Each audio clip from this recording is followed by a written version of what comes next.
नमस्कार, बहुत बहुत स्वागत है आपका। आप देख रहे हैं न्यूज 18 का डिजिटल प्लेटफॉर्म। मैं हूं आपके साथ ऋतु ज्ञानवानी। देश के लाखों केंद्रीय कर्मचारियों और पेंशन भोगियों के लिए एक बहुत बड़ी खबर है।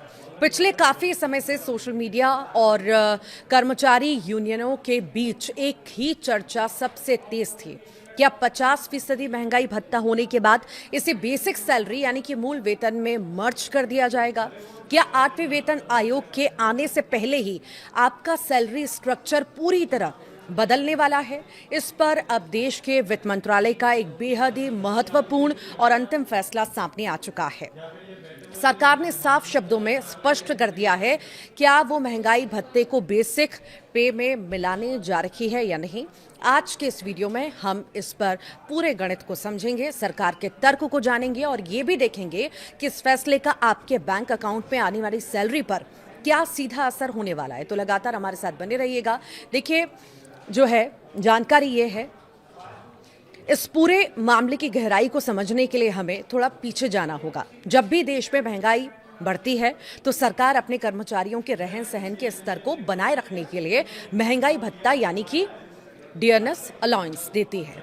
साल 2024 और उसके बाद के समय में ये डीए बढ़ते बढ़ते 50% के आंकड़े को छू गया। अब नियम और पुराने वेतन आयोगों के इतिहास को देखें तो जब भी महंगाई भत्ता 50% तक पहुंचता था तो उसे मूल वेतन यानी बेसिक पे में जोड़ दिया जाता था। इसे ही तकनीकी भाषा में डीए मर्जर या डीए का विलय कहा जाता है। कर्मचारी संगठनों और यूनियनों का तर्क था कि चूंकि महंगाई रिकॉर्ड स्तर पर है, इसीलिए 50% होते ही इसे तुरंत जो है बेसिक सैलरी का हिस्सा बना देना चाहिए। इससे कर्मचारियों का प्रोविडेंट फंड, ग्रेच्युटी और बाकी भत्ते अपने आप बढ़ जाते हैं। और इसी मांग को लेकर कई हफ्तों से वित्त मंत्रालय को ज्ञापन सौंपे जा रहे थे, लेकिन अब इस पूरी बहस पर पूरी तरह से विराम लग चुका है।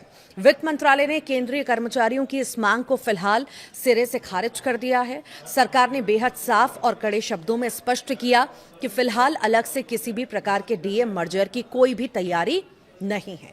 यानी जो कयास लगाए जा रहे थे कि एक नोटिफिकेशन जारी होगा और आपकी बेसिक पे बढ़ जाएगी, ऐसा कुछ भी नहीं होने जा रहा। सरकार का कहना है कि 7वें वेतन आयोग की सिफारिशों में ऐसा कोई ऑटोमेटिक नियम नहीं था कि 50% डीए होते ही उसे मर्ज करना ही पड़ेगा। सरकार के इस आधिकारिक बयान ने उन लाखों कर्मचारियों को बड़ा झटका दिया है जो इस महीने से अपनी सैलरी में एक बड़े बम्पर उछाल की उम्मीद लगाए बैठे थे। अब सवाल ये उठता है कि सरकार ने ऐसा फैसला क्यों लिया और इसके पीछे पूरी तरह से आर्थिक समीकरण काम कर रहे हैं। अगर सरकार 50% महंगाई भत्ते को बेसिक पे में मर्ज कर देती तो सरकार के खजाने पर अचानक से अरबों खरबों रुपयों का अतिरिक्त बोझ आ जाता। जब बेसिक पे बढ़ती है तो केवल टेक होम सैलरी नहीं बढ़ती बल्कि कर्मचारियों का पीएफ कंट्रीब्यूशन बढ़ जाता है, जिसमें सरकार को भी अपना हिस्सा बढ़ाना पड़ता है।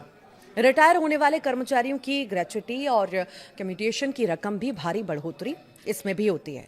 और सबसे बड़ी बात, देश के करीब 50 लाख से ज्यादा पेंशन भोगियों की मासिक पेंशन का बेस बदल जाता। मौजूदा वैश्विक आर्थिक परिस्थितियों और देश के बजटीय घाटों को संतुलित रखने के लिए वित्त मंत्रालय ने इस अतिरिक्त वित्तीय बोझ को उठाने से साफ इनकार कर दिया है। सरकार का मानना है कि महंगाई भत्ता समय समय पर बढ़ाया ही जा रहा है और इसीलिए अलग से मर्जर की कोई भी तार्किक जरूरत नहीं है। इस खबर का एक और महत्वपूर्ण पहलू है जो सीधे जुड़ा है 8वें वेतन आयोग से। आमतौर पर हर 10 साल में एक नया वेतन आयोग आता है। 7वां वेतन आयोग 2016 में लागू हुआ था और नियमों के मुताबिक 8वें वेतन आयोग को लेकर चर्चाएं अब बेहद तेज हैं।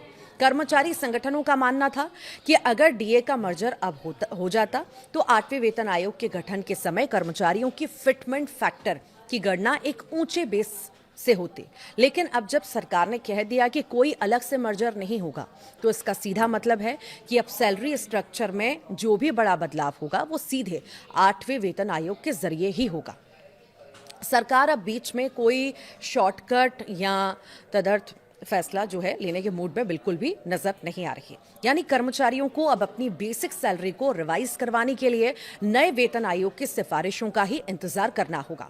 तो इस फैसले के बाद अब एक आम केंद्रीय कर्मचारी की जेब पर क्या असर पड़ेगा। तो देखिए, इसे आसान भाषा में समझ लीजिए। आपकी सैलरी जैसे ही आ रही थी वैसे ही आती रहेगी। आपका महंगाई भत्ता 50% या उससे ऊपर जो भी तय हुआ है वो आपकी मौजूदा बेसिक पे पर ही कैलकुलेट होकर आएगा। हाँ, एक राहत की बात जरूर है कि 7वें वेतन आयोग के नियमानुसार जब डीए 50% पहुंचता है तो कुछ अन्य भत्ते जैसे कि हाउस रेंट अलाउंस हो गया और चिल्ड्रन एजुकेशन अलाउंस हो गया, ट्रैवल अलाउंस हो गया, इसमें जो है बढ़ोतरी अपने आप लागू हो जाती है। वो लाभ कर्मचारियों को मिलते रहेंगे, लेकिन जो एक बड़ी छलांग बेसिक पे में मिलने वाली थी वो फिलहाल होल्ड पर चली गई है। आपकी टेक होम सैलरी में कोई कटौती नहीं होगी, लेकिन जो एक्स्ट्रा हेल्थ क्रिएशन या पीएफ में बड़ा इजाफा होने की उम्मीद थी उसके लिए अभी इंतजार लंबा हो गया है। संक्षिप्त में कहें तो वित्त मंत्रालय ने साफ कर दिया कि वो देश की वित्तीय स्थिति को ध्यान में रखकर कदम उठा रहा है और किसी भी लोक लुभावन दबाव में आकर डीए मर्जर का फैसला नहीं लिया जाएगा। अब सभी की नजरें इस बात पर टिकी हैं कि सरकार 8वें वेतन आयोग के गठन को लेकर कब आधिकारिक घोषणा करती है और इस पूरे फैसले पर आपकी क्या राय है। क्या सरकार का यह कदम सही है या कर्मचारियों की मांग जायज थी? हमें नीचे कमेंट बॉक्स में जरूर बताइएगा।